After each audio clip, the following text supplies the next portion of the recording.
1 Maccabees chapter 13. Simon heard that Trypho had assembled a large army to invade the land of Judah and destroy it, and he saw that the people were trembling with fear. So he went up to Jerusalem, and gathering the people together, he encouraged them, saying to them, "You yourselves know what great things my brothers and I and the house of my father have done for the laws and the sanctuary. You know also the wars and the difficulties that my brothers and I have seen. By reason of this all my brothers have perished for the sake of Israel, and I alone am left. And now, far be it from me to spare my life in any time of distress, for I am not better than my brothers. But I will avenge my nation, and the sanctuary, and your wives and children, for all the nations have gathered together out of hatred to destroy us." The spirit of the people was rekindled when they heard these words, and they answered in a loud voice, "You are our leader in place of Judas and your brother Jonathan. Fight our battles, and all that you say to us we will do." So he assembled all the warriors, and hurried to complete the walls of Jerusalem, and he fortified it on every side. He sent Jonathan, son of Absalom, to Joppa, and with him a considerable army. He drove out its occupants, and remained there. Then Trypho left Ptolemais with a large army to invade the land of Judah, and Jonathan was with him under guard. Simon encamped in Adida, facing the plain. Trypho learned that Simon had risen up in place of his brother Jonathan, and that he was about to join battle with him. So he sent envoys to him and said, "It is for the money that your brother Jonathan owed the royal treasury, in connection with the offices he held, that we are detaining him. Send now 100 talents of silver, and 2 of his sons as hostages, so that when released he will not revolt against us, and we will release him." Simon knew that they were speaking deceitfully to him, but he sent to get the money and the sons, so that he would not arouse great hostility among the people, who might say, "It was because Simon did not send him the money and the sons that Jonathan perished." So he sent the sons and the 100 talents, but Trypho broke his word and did not release Jonathan. After this Trypho came to invade the country and destroy it, and he circled around by the way to Adora. But Simon and his army kept marching along opposite him to every place he went. Now the men in the citadel kept sending envoys to Trypho, urging him to come to them by way of the wilderness, and to send them food. So Trypho got all his cavalry ready to go, but that night a very heavy snow fell, and he did not go because of the snow. He marched off and went into the land of Gilead. When he approached Basgamah, he killed Jonathan, and he was buried there. Then Trypho turned and went back to his own land.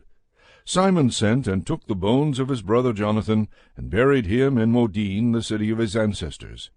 All Israel bewailed him with great lamentation, and mourned for him many days. And Simon built a monument over the tomb of his father and his brothers. He made it high so that it might be seen, with polished stone at the front and back. He also erected 7 pyramids, opposite one another, for his father and mother and 4 brothers. For the pyramids he devised an elaborate setting, erecting about them great columns, and on the columns he put suits of armor for a permanent memorial. And beside the suits of armor he carved ships, so that they could be seen by all who sail the sea. This is the tomb that he built in Modin. It remains to this day. Trypho dealt treacherously with the young king Antiochus. He killed him and became king in his place, putting on the crown of Asia, and he brought great calamity on the land. But Simon built up the strongholds of Judea, and walled them all around, with high towers and great walls and gates and bolts, and he stored food in the strongholds. Simon also chose emissaries, and sent them to King Demetrius with a request to grant relief to the country, for all that Trypho did was to plunder. King Demetrius sent him a favorable reply to this request, and wrote him a letter as follows. King Demetrius, to Simon, the high priest and friend of kings, and to the elders and nation of the Jews, greetings. We have received the gold crown and the palm branch that you sent, and we are ready to make a general peace with you, and to write to our officials to grant you release from tribute. All the grants that we have made to you remain valid, and let the strongholds that you have built be your possession. We pardon any errors and offenses committed to this day, and cancel the crown tax that you owe, and whatever other tax has been collected in Jerusalem shall be collected no longer. And if any of you are qualified to be enrolled in our bodyguard, let them be enrolled, and let there be peace between us. In the 170th year the yoke of the Gentiles was removed from Israel, and the people began to write in their documents and contracts, in the first year of Simon, the great high priest and commander and leader of the Jews. In those days Simon encamped against Gazara, and surrounded it with troops. He made a siege engine, brought it up to the city, and battered and captured one tower.